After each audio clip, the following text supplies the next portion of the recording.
Alright, Assalamualaikum warahmatullahi wabarakatuh.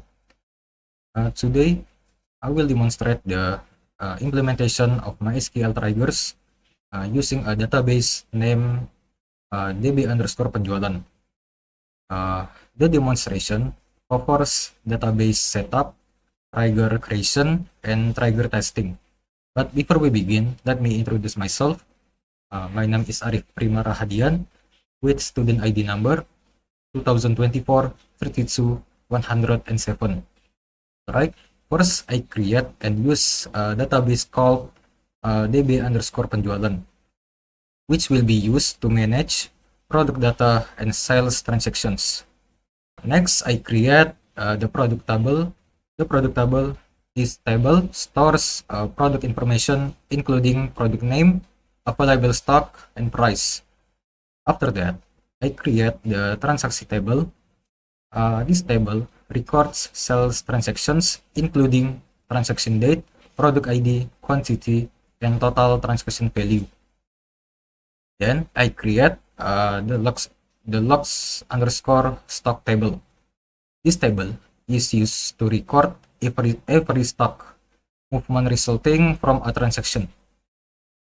And then next I insert initial data into the product table. This data will be used to test the trigger functionality. And then here I display the product data to ensure that the initial data has been inserted correctly. Right, now I create a before insert trigger on the transaction table. The trigger automatically fills the transaction date if it is not provided, and calculates the total transaction value based on the product table, based on the product price and quantity. This help ensures that the transaction data is complete and consistent.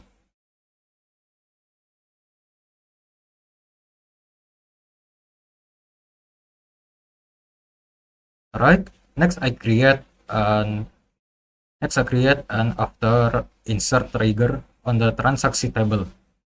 The trigger automatically reduce the product stock after a transaction is saved. At the same time, the trigger records the stock movement into the log underscore stock table with type keluar and description is transaksi penjualan.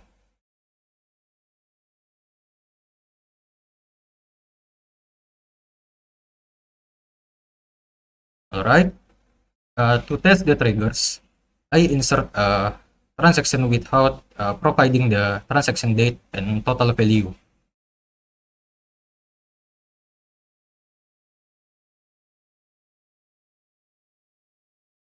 Right, from the transaction table, we can see that the transaction date and total value are generated automatically.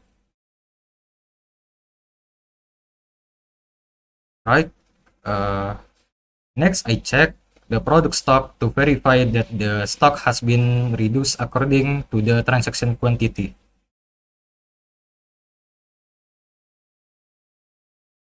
And then finally I check the log underscore stock table to confirm that the stock movement has been recorded correctly. And I think that's pretty much it. This concludes of demonstration of MySQL trigger implementation for automated transaction processing and stock management. Thank you for watching. Wassalamualaikum warahmatullahi wabarakatuh.